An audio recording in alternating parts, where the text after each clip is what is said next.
So today we're going to be showing you how to build a rear bash bar and a jacking point the right way on an S13.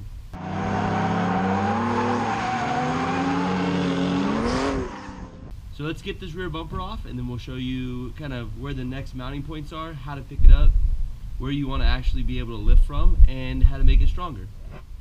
So in order to remove this rear bumper on this S13, you have to actually go into the trunk. I have the trunk already open because this one, like most S13s, these shocks are blown and they're kind of all gone. So what you have to do first is there's these little rubber covers. There we go. One right here, and then there's another one right here, which is actually now in the shadows for some reason. There we go. That you have to pop off, and then there's bolts underneath them, which are 13s. Once you shoot them both off, you notice that the bumper will drop just a little bit. It's not going to fall out on you. It's just going to drop just enough so you can kind of slide it out the rear. Now that you have that off, you can simply come back here and you should be able to wiggle. Oh, just kidding.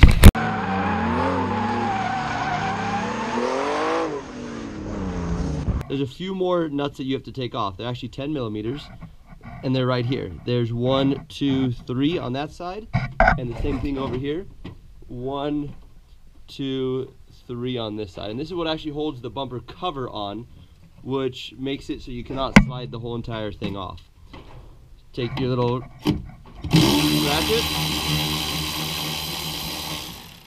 pop the 10s off. Make sure you don't lose them, especially if you're reusing it. And then the last one is hidden down in there in the corner. There we go, a little hard to see. There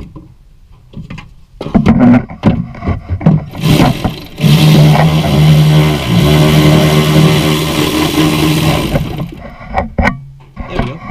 Just like that on that side. And then the same thing on this side. Now we're on the drive side.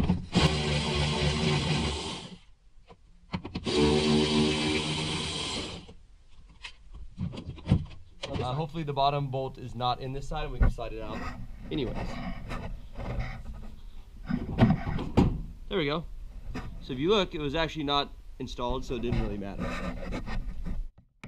Now, just simply grab it and you can slide it off. As you get to about here, you're going to find that on some of these cars that actually still run license plates, they have connector plugs to them. Once they're unplugged, then you're good to go. You can cram them back in here or whatever you want to do. These ones we actually decided just to snap the end of them off because they're not wired up on the inside at all, so it actually just slid right out of the hole. And there we go. You have your bumper off. That's what the 240 looks like with no bumper, which is kind of cool. It has these fancy little X's behind it. Now what we're going to do is build some plates here on both sides and then build the bash bar that comes out and around and be able to have a lifting point from here, because on these cars it's hard to go underneath the gas tank to get way into there to jack it up from the proper spot. So we're going to build a lift point from the rear, build the bash bar, and I'll show you how to bend it. So the first thing you have to address is this big funky hole. I've seen people plate them off. I've seen different ideas, different designs. For us on this one, we're going to actually take a square pipe, or square tubing I guess you call it. It's 1.5 inch by 1.5 inch, 120 wall, so it's pretty thick but not too heavy. We're going to insert it so it's actually going to be set up like this, so then I can weld the plate to the end of this. That way if he does bend this really bad, this will bend or break off before it actually bends the chassis. The important part on that is that the fuel tank's underneath it, so you're trying to protect the fuel tank at all costs. You don't want anything to cave in to the fuel tank. A lot of people have changed to fuel cells, but that's not necessary for where we're sending this car. This one's running a Proam series and fuel cells are not required in this one. So we're going to be putting it in like this. Pretty much just hold it that way, then come up on top and you can see through the hole that you already had, and you just simply mark it with a Sharpie. Okay, so after you found center and marked it, you pull it out, and we used a paint pen on this one so that you can actually see it, because the black Sharpie is hard to see in the video. But now you know where your two holes are. You have two options. You can either drill them out and tap them, which is what we're going to do, or you can put nut zerts in it, or you could probably try and fish something through the hole and weld it from the back side. I'm not sure, but we just tend to, because it's 120 wall, it's pretty thick. We just drill it out and then tap it. Okay, so now that you have two of them matching, so this is driver side, passenger side, I like to turn them to the side of them and mark them. So I know that this is P for passenger and this one is driver. So what we need to do now is we need to drill the holes out the right size for the tap. And your tap kit should tell you what size hole you need to drill for what size bolt. And we're going to use the original OEM bolts in this. Okay, so I have the tap and die set out, and it tells you that for an M10 1.25 thread pitch, which is what this bolt is, that it is a 9mm drill bit, and we're going to drill straight through these with the drill press.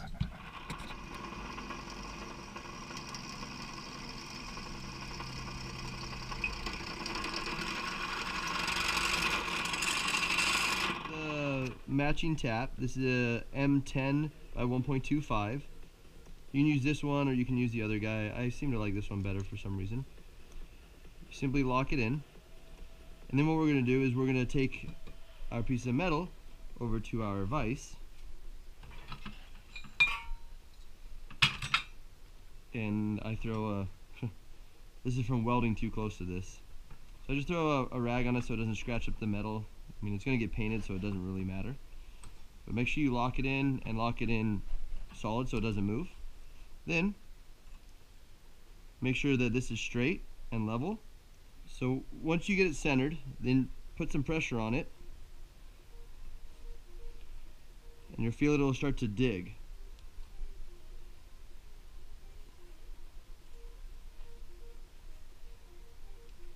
And once it starts to bite, it'll start to actually go down by itself. There we go. Now you've cut it nice and smooth. You pull it back out and do the other four. Then before you start to weld onto it, take your bolt, make sure it aligns, and make sure it threads in nice and smooth. So that way you're not fighting this over there underneath the car. There we go. Perfect. So now that you have them tapped out and they're ready to go, look at your marks, driver side, passenger side, and you can slide them in. There we go. So there's one there, and the other one is right there.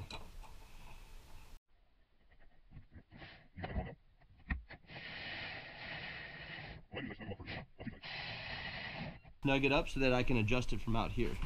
So now you come out here and look at it, and that actually looks pretty straight. So we're going to tighten it down here, lock it in before we weld the plates onto it. So next, you go out and you get your plates. We have some material right here that you can make plates out of, but I like to buy the standard ones because you can buy them as packs. We bought 12 of them. And what's nice is if you do damage the bash bar, which I'm sure you will, you can literally just simply go buy another plate, and you don't have to try and drill it out or make it match the one that you have on already on the vehicle. So it's a lot easier, just buy them pre-made, simple, bolt them on, make it all work. So what we're going to do now is we're actually going to weld these guys to this. And the key is to get it as square as you possibly can. Weld all the way 360 on it. That way you have a solid base and foundation to start the bash bar off on the other side.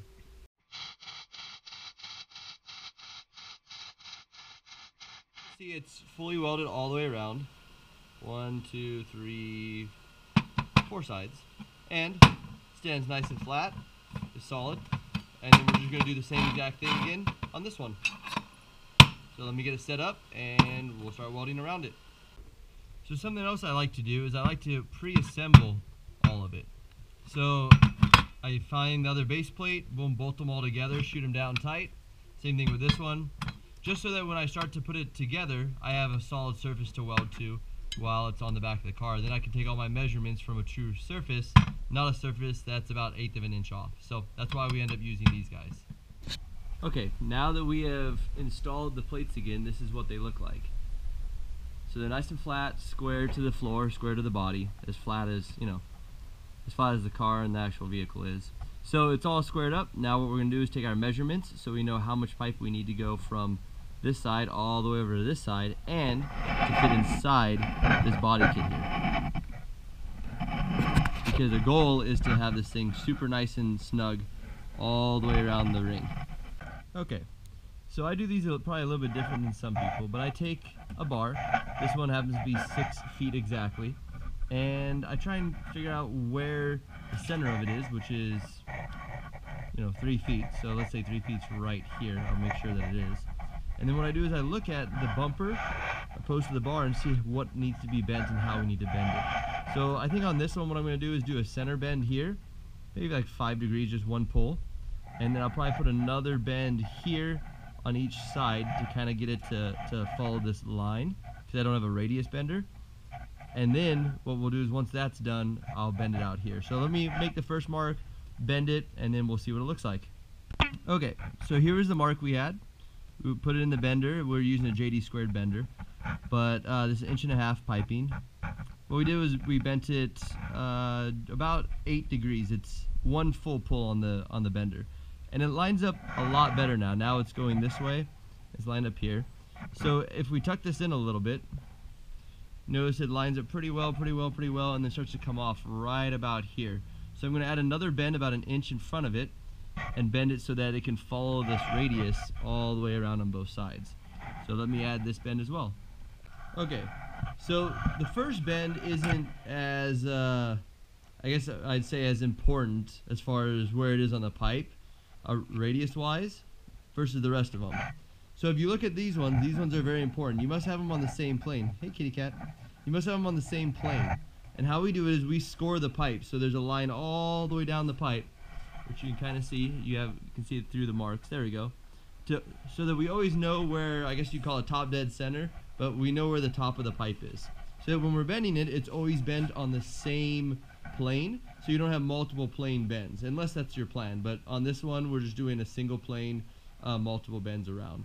So this is where we're at right now. Paint marked it, lined it up right there with my little dot on here. Pull it to load it. Make sure you're always at 0 on this guy, which we're at 0, and we're gonna put a bend in it, and then go over there and check the bend with our bumper. Okay, so now that we've bent that bend and we've done the bend on both sides, there and there, it looks a lot better. It's starting to follow the curve of the actual bumper. So now we need to do one more bend, which is the outside bend, and bend it in towards the body so you don't have a crazy pipe sticking out the end. So if you look, we're gonna do probably, let's start the bend right about there. So that should be the middle of the bend right here, which looks about, it's about 27. So we're gonna do 27 off the center on both sides, and we're gonna put a pretty good sized bend in it, maybe about 30 to 40 degrees on this bend. Come back, make sure it fits, and then we'll probably pull the full 80 on it at the end. So let's check it out. We'll see what happens. So now we have bent the second 2 bends, as you can tell right here. And then what we do is we see how well it fits inside of the bumper. And it actually fits quite well. It tucks right in on both sides, just like that. It sits flat on the back of it. We need to now figure out how long we want this, or how close we want it to the chassis. So right here it looks a little bit too far, so we're going to have to probably trim this thing down quite a bit. So if you put this in here, you can line it up with the bumper and figure out how far out it sticks on each side. So let's say right about here on both sides. So you're looking, we look over here, you're looking about, let's say 2 inches. So we're going to take about 2 inches off of each side of it, and it should fit in here and tuck away quite nice. So let's go do that. So now that we have cut these ends off, if you look, it looks a lot better right here.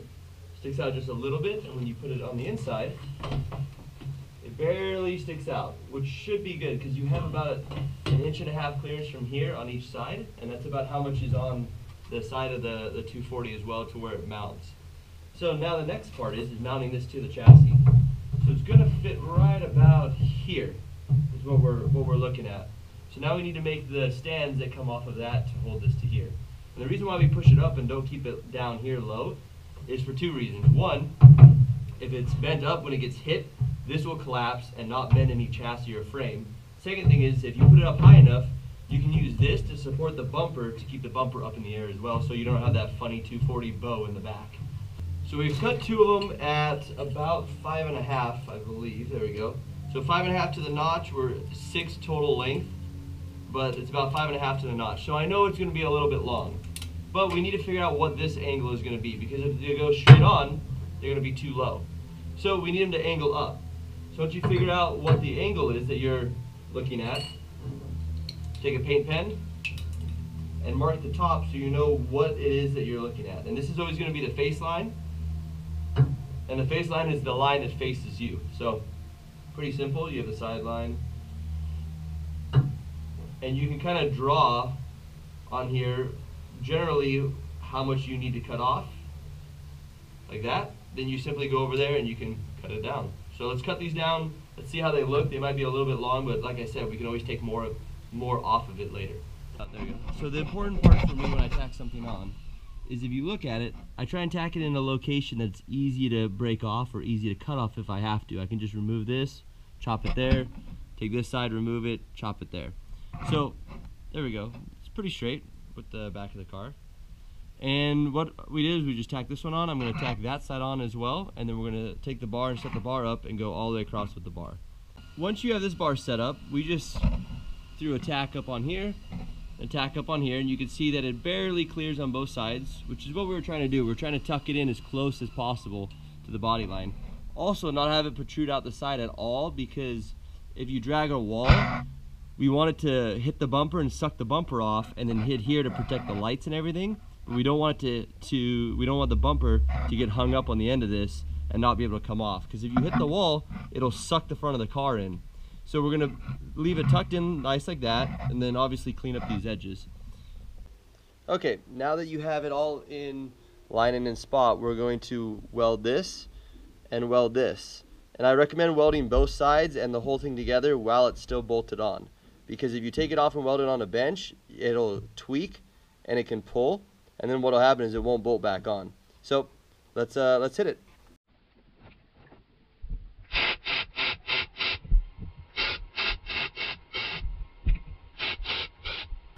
Okay, so once you finish welding, you just want to make sure that it's welded all the way 360 degrees, all the way around. And as long as it's clean and welded around, you're good to go. Over here you can tell, it's kind of hard to see, but we're welded all the way around.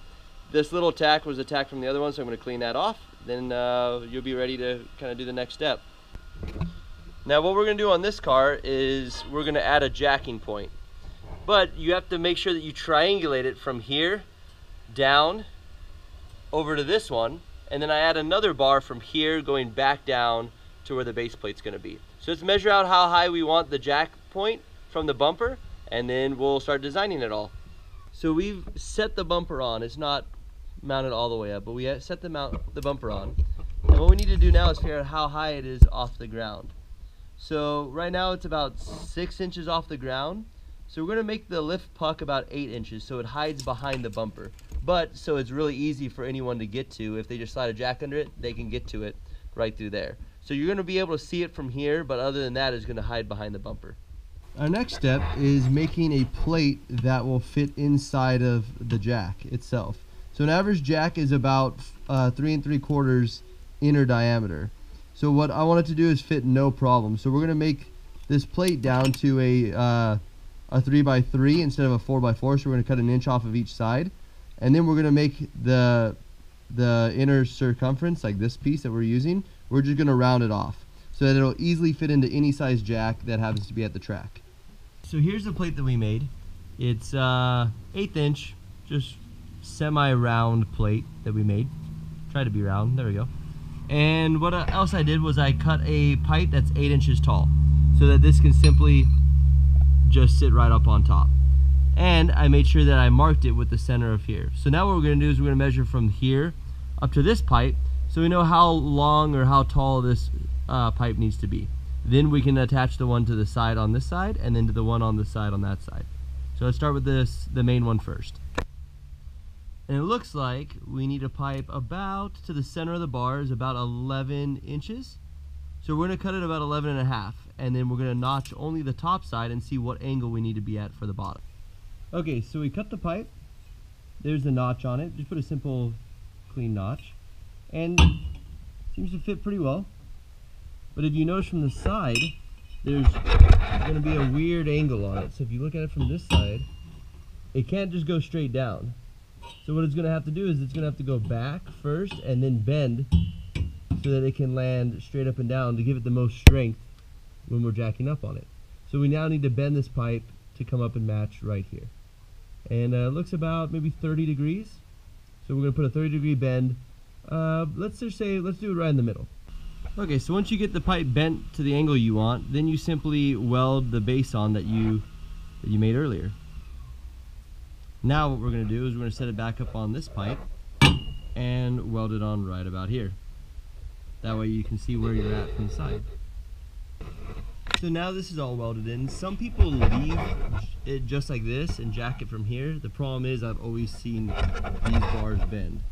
So that's not very strong or very good idea. So now what we're going to do is triangulate it from here to there and here back over to the side over there, because triangles seem to be the strongest shape. So if we can triangulate this and keep all the pressure off the center of the bar and disperse it from side to side, then it'll make this a lot stronger. So it looks like we're about 23 inches. We'll call it 23 inches. And the key is over here you want to land it as low as possible. If you land it too high, you can make the bottom of it weak. So try and land the pipe as low as possible. So going from the bottom to this bottom, we're about 23 inches. So let me cut a pipe at 23 inches. Okay, so I cut the pipe at 23 inches and I notched it, but it wasn't quite enough of an angle. So we're gonna cut a little bit bigger angle in it. Right now we're at 20 and we're going to be going to 30, so the new angle is going to be 30. And how you do it is pretty simple. It connects here, goes right up to there, pull the trigger.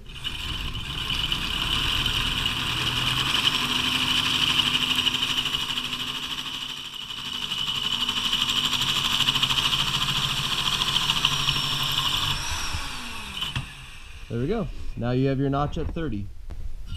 So here's what the pipe looks like as it comes down.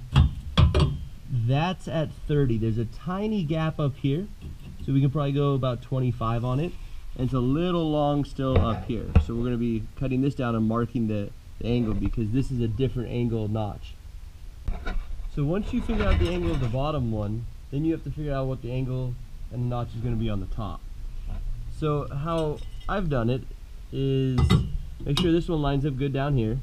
And then up here, you figure out your face line and figure out what the angle is you want to cut it at. So we figured out on this one, this is where it would line up. This is the top of the pipe as far as being square. And then we're looking at about a 10-degree angle notch. So we're going to go cut 10 degrees out of this thing and see how it'll slide in. So we're looking like this now. We got this pipe in, it's notched nice and tight. Nice and tight all the way around on both sides there, nice and tight up on here. So what we're going to do now is weld it all together. And before you weld it together, make sure that you can still get all your hardware out no problem. And I just checked that right now, they come out really easy and there's nothing in the way. Also make sure that this measurement is even on both sides. So how I did it on this one, I took a metal pipe, slide it through, and it's perfectly tight right there. And there we go, it's perfectly tight right there. See? Cool. Now we're going to weld it. We've welded all of the corners. We're going to let everything cool down, and then we're going to take it off. And once we remove everything and pull it back down on the ground, we're going to inspect the back sides of the welds just to make sure everything's nice and clean and fully welded. And then we can paint it. Make sure you paint this part and the part that you built that goes inside the chassis. We're also going to put a cap on the back of the chassis plate on the inside. Caps on these over here just to make them nice and clean and make sure you don't get water in them. And spray it black, put it back on the vehicle, and you're good to go. Okay, so we get asked often, why not run a stock bumper with a stock core support? They're strong, they're solid, they're made very well, they're designed for the vehicle. Why not run that? Well, here's the answer. So let's say you take an impact. Let's say you're dragging against a wall and you absolutely can't stay off of it. You kind of touch the wall, hit the wall. On a stock bumper setup, it's going to grab you and spin you and suck you into the wall because it can't detach from the vehicle. This one, in theory, is going to suck the bumper right off the back of the car, and see how it's rounded and it's actually not tucked into the outside. It's actually kind of covered in a little bit, it'll allow you to scrape the side of this, possibly even bend this if you hit it hard enough, and allow you to keep on going. Because if it's too rigid, or if it has like a hook on the end of it, it's going to grab it and then grab the front of the car and sling it into the wall. So this is on a full body car. This is why we recommend building the bash bars per vehicle, per application. Sometimes people want show cages, or they want fancy designs in it, which works well, but this seems to be the best design for what we figured out for drifting and for competition use. Also, if you notice, these angles are up a little bit. It's all to help everything crush in if you do come in contact with the wall. Because in competition, it's more important about being able to slide and continue driving around the track than it is about protecting the bumper or some of these over fenders or anything else. And we make them stick out just far enough to where if you do hit something, it should be able to protect your tail lights before it hits anything real crucial. Also, all the bends triangulate, and the bends go away from the fuel tank, which is very important on an S13. Different vehicles have different strengths and different weaknesses. The weakness on an S13 is that the fuel tank is behind the rear axles, so you really need to protect that with something like a bash bar or a cage brace. Also on this one, we built a lower jacking point so that you could actually jack it up from here, because it's very difficult to get the jack all the way under there, getting the jack all the way under there to the pumpkin to try and jack this vehicle up. So much easier. We make it here. Most of the time we paint this red too, because sometimes you have people on your team that, you know, aren't used to these chassis, aren't really familiar with what's going on, and the last thing you want them to do is to jack up from the fuel tank underneath it. A very bad day. The reason we say that is we've actually seen it happen. So we're pretty much done here. We're going to pull this guy off and paint it up, make sure everything's all good, the welds are all solid, put caps on everything so water can't get in it, and other than that, we're good to go. So thank you for watching the video. Really enjoy it. If there's anything that you guys have questions on, send me a message down below. If you did enjoy the video, please subscribe. I'm going to be putting out videos throughout the week, on a weekly basis at least, on basically what we're doing and how to make the car drift ready. So enjoy, have a wonderful day.